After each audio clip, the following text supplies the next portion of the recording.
हमारी भाषा।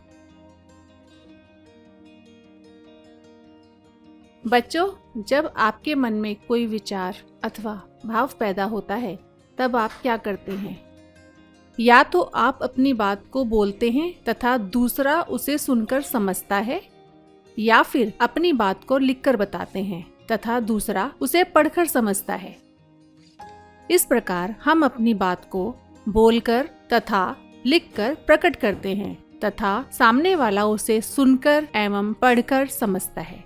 ये सब भाषा द्वारा होता है।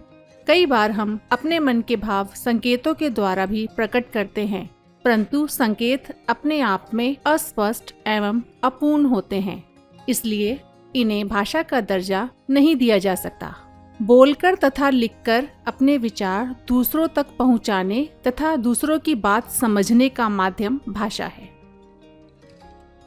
भाषा के जिस रूप को मुख से बोला तथा कानों से सुना जाता है उसे मौखिक भाषा कहा जाता है।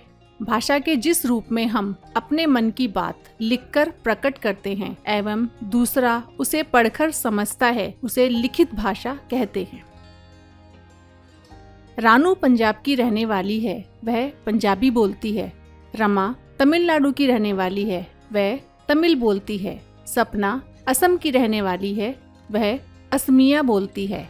इससे पता चलता है कि अलग अलग राज्यों तथा देशों में अलग अलग भाषाएं बोली जाती हैं, जैसे गुजरात में गुजराती, महाराष्ट्र में मराठी, चीन में चीनी, जापान में जापानी आदि। हिंदी हमारी राष्ट्रभाषा है। देश में हिंदी बोलने वालों की संख्या सबसे अधिक है। अलग अलग भाषाओं को लिखने की विधि भी अलग अलग होती है।